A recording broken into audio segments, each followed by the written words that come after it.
Détaillons un petit peu de vocabulaire sur les matrices. On va commencer par la notion de matrice carrée.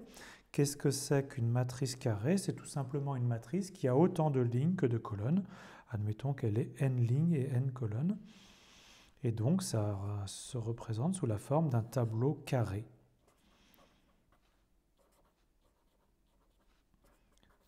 Avec donc le même nombre de lignes que de colonnes.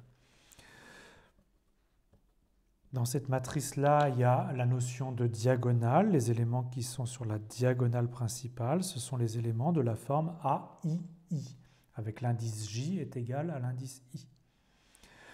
Maintenant, il y a une matrice carrée spéciale qui s'appelle la matrice identité, qui est une matrice carrée de taille n, qui a des 1 sur la diagonale principale et qui a des 0 partout ailleurs. Donc des 0 au-dessus de la diagonale, des 0 en dessous de la diagonale et des 1 tout le long de la diagonale. La matrice identité, elle joue le rôle de l'unité pour la multiplication des matrices. Donc comme pour les réels, x fois 1, ça fait x, quel que soit x, eh bien, l'identité elle joue ce rôle-là. Donc on va repartir d'une matrice quelconque, pas forcément carrée, avec n lignes et p colonnes. Et donc si on multiplie l'identité fois A, avec A n'importe quelle matrice de cette taille-là, eh bien ça ne change pas, ça nous donne A. D'accord? C'est comme 1 fois x est égal à x. Il faut faire attention qu'il faut vérifier dans les deux sens. Alors dans l'autre sens, si on fait A fois, attention cette fois, l'identité de taille P, pour avoir le droit de faire la multiplication, eh bien on obtient A aussi. Donc l'identité, c'est ce qu'on appelle l'élément neutre pour la multiplication des matrices. Pour l'addition, eh bien, en fait, on a une matrice nulle. D'accord, la matrice nulle avec n lignes et p colonnes, c'est la matrice dont tous les coefficients sont nuls. Et elle joue le rôle de l'élément neutre pour l'addition. Comme 0 joue le rôle de l'élément neutre pour l'addition des réels, x plus 0, c'est égal à x, quel que soit x. La transposition transforme une matrice en une autre matrice. Donc je vais partir de A, une matrice de coefficients AIJ qui a n lignes et p colonnes. On va noter A transposé avec un T majuscule à l'exposant.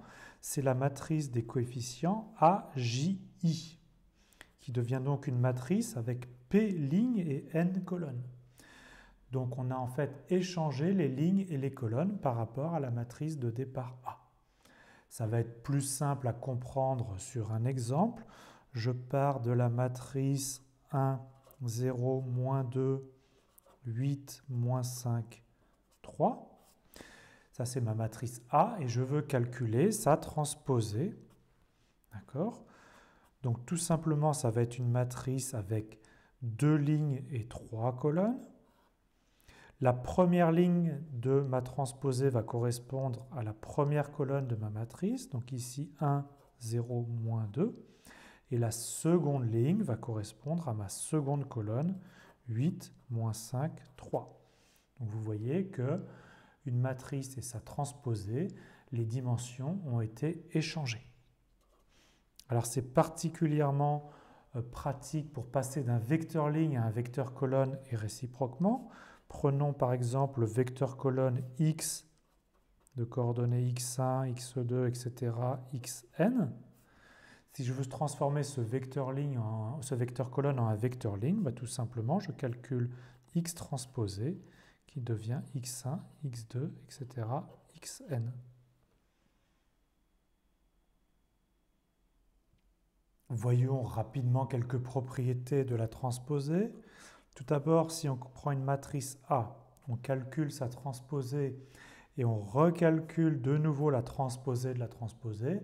En fait, on a échangé deux fois de suite les lignes et les colonnes. On retombe sur la matrice de départ. Pour la transposée d'une somme, c'est la somme des transposées. Donc si je calcule A plus B transposé, c'est en fait faire A transposé plus B transposé. Et ce que je veux mettre en évidence ici, c'est que pour le produit, on a aussi une jolie formule, mais il faut faire un petit peu attention. Qu'est-ce que c'est que la transposée du produit A fois B? C'est le produit des transposés, mais attention, l'ordre est inversé. C'est B transposé fois A transposé. Souvenez-vous que le produit de matrice ne commute pas. En général, A fois B, B fois A, ce n'est pas la même chose. Donc l'ordre a une importance. Et ici, donc, la transposition de A fois B, c'est B transposé fois A transposé. Et c'est quelque chose qu'on retrouvera avec l'inverse des matrices.